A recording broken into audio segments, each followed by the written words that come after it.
it's alright, like, overrated as Rodrygo Goes isn't your typical superstar. He doesn't sell the most shirts, and his initial isn't in the famous BMV. No flashy PR campaign, Ballon d'Or buzz, or media circus. But it's about time he gets his flowers. Because while the world's been busy obsessing over Bellingham, Mbappé, and Vinicius, this baby-faced assassin has quietly been making everything come together for Real Madrid. Rodrygo's influence on this team runs deeper than goals or assists. His combination of intelligence, technique, and willingness to sacrifice make him one of the most unique packages in modern football. It all starts with his position on the pitch. You see, this Real Madrid front line has a little bit of a problem. It's overcrowded. Vinicius Jr., probably the most direct player in the world, thrives on the left wing, where his insane ability to beat defenders is most fruitful. Mbappé, despite starting as a striker, prefers the same area, which has led to congestion and positional overlap throughout the season. Then you have Jude Bellingham, who Ancelotti gives freedom to float around the final third and look for gaps between the opposing midfield and the back line. All of this leaves only the right flank, the most restrictive role in Madrid's attack. And despite being a natural left winger himself, that's the space Rodrygo has made his own. Parting from the right, he carries the ball into dangerous areas, draws defenders wide, and gives Madrid's left-sided stars the space they need to operate by constantly making runs, pressing high, and tracking back. It's the least glamorous position in their offense, and the one no one really wants to play. But Rodrygo doesn't ask for special treatment. No complaining, no frustration, just hard work. Jude Bellingham summed it up best. He's the one who sacrifices the most, and that's exactly what makes him so crucial, because in a front line packed with chaos and improvisation, Rodrygo is the balance. It is true that Madrid create more chances down the left than any other team in La Liga, with over 42% of their attack coming from that side. But that's really only possible thanks to what Rodrygo does on the opposite side. By staying wide on the right, he stretches out the pitch, forcing defenders to cover extra space and opening up pockets for the others to exploit.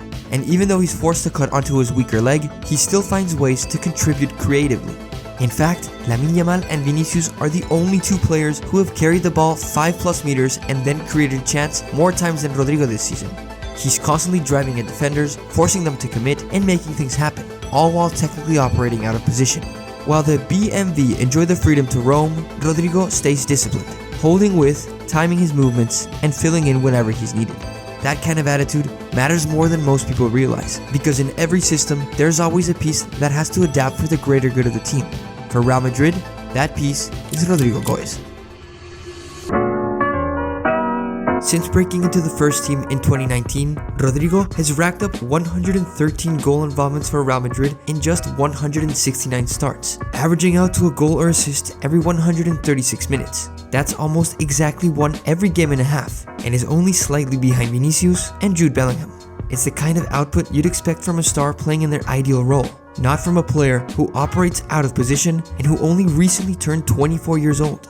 But when it comes to the biggest stage of all, the Champions League, his record is even more impressive. Last month, his goal against Atletico marked his 25th in the competition for Real Madrid, making him the 4th youngest player to reach 25 Champions League goals for a single club, behind only Messi, Mbappé, and Raúl.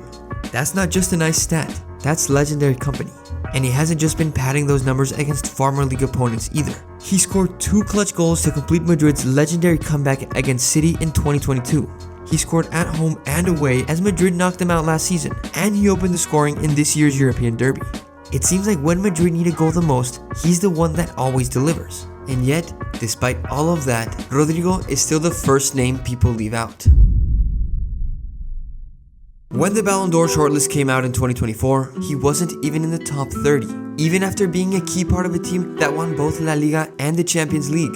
But that's been the story of his entire career. The Brazilian is never the loudest nor the flashiest. He doesn't get the most likes or generates the most clicks. But if you actually watch him, not just the goals, but the spaces he operates in, the decisions he makes, how he moves, you start to see it. The first touch, the balance, the way the ball sticks to his feet like it's part of his body.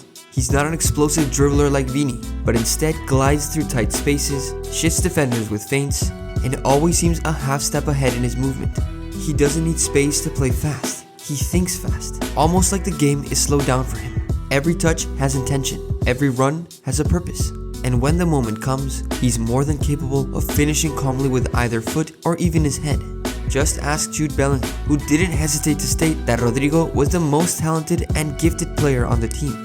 When the team he's referring to is Real Madrid, you know that means something special. Rodrygo might not be your typical Galactico, but if we're being honest, he might be the purest one of them all.